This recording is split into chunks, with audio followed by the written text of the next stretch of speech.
नमस्कार, मैं शिवम। आप देख रहे हैं वीयू न्यूज। प्रधानमंत्री मोदी ने राजस्थान की जमीन से एक नया रण छेड़ दिया है।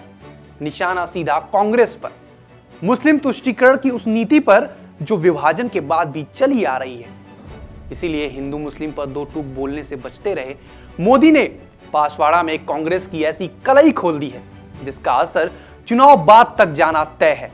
कांग्रेस के घोषणा पत्र की परतें उधेड़ते हुए मोदी ने कहा, कांग्रेस अगर सत्ता में आती है तो वह लोगों की संपत्ति लेकर मुसलमानों को बांट देगी। यहां उन्होंने पूर्व प्रधानमंत्री मनमोहन सिंह के 2006 वाले बयान का भी हवाला दिया। तब मनमोहन सिंह ने कहा था, देश के संसाधनों पर पहला हक मुसलमानों का है।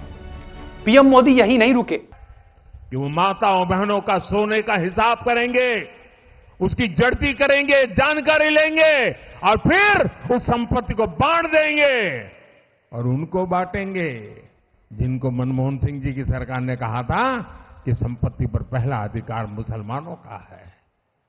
भाइयों बहनों, ये अर्बन नक्सल की सोच, मेरी माताओं बहनों, ये आपका मंगलसूत्र भी बचने नहीं देंगे।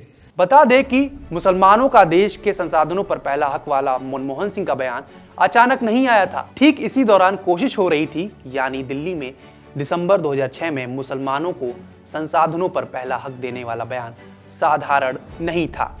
इसकी बकायदा प्रक्रिया चल रही थी। रिटायर्ड चीफ जस्टिस रहे कांग्रेसी नेता और सांसद रंगनाथ मिश्रा ने इसी दौरान अपनी रिपोर्ट में लिखा था कि मुसलमानों में भी जाति है, इसीलिए उनमें भी एससी माना जाए और एससी लिस्ट में भी उनको भी आरक्षण दिया जाए। यह भी सिफारिश की गई कि कोई एससी अगर धर्म बदलकर मुसलमान या ईसाई बनता है तो भी उसका एससी वाला दर्जा बना रहे। रंगनाथ मिश्रा धर्मांतरण का रास्ता साफ करने की कोशिश करते रहे थे। जाहिर है उनको सरकार की शय हासिल थी। मनमोहन सिंह 3 नवंबर 2006 को मुसलमानों को सरकारी नौकरियों में आरक्षण की चर्चा छेड़ चुके थे। रंगनाथ कमीशन ने मुसलमानों को नौकरियों में 15% आरक्षण देने की सिफारिश की थी। ओबीसी के 27% से 6% काटकर मुसलमानों को देने की सिफारिश भी कांग्रेस के बनाए आयोग ने की। मनमोहन सिंह के बयान से ठीक 1 महीना पहले सच्चर कमेटी की रिपोर्ट आई थी। इसने ये गलत बयानी की थी कि मुसलमानों की हालत दलितों से भी खराब है, यानी मुस्लिम आरक्षण के लिए चौतरफा माहौल बनाया जा रहा था। इसका सीधा नुकसान देश के सबसे वंचित एससी, एसटी और ओबीसी का होना था, लेकिन उनके विरोध के कारण ये नहीं हो पाया। इसमें आईएएस अफसर आशा दास मैडम की बड़ी भूमिका रही। उसके बारे में फिर कभी। वो भयानक किस्म के मुस्लिम तुष्टीकरण का दौर था, मगर क्यों? कांग्रेस का मकसद क्या था?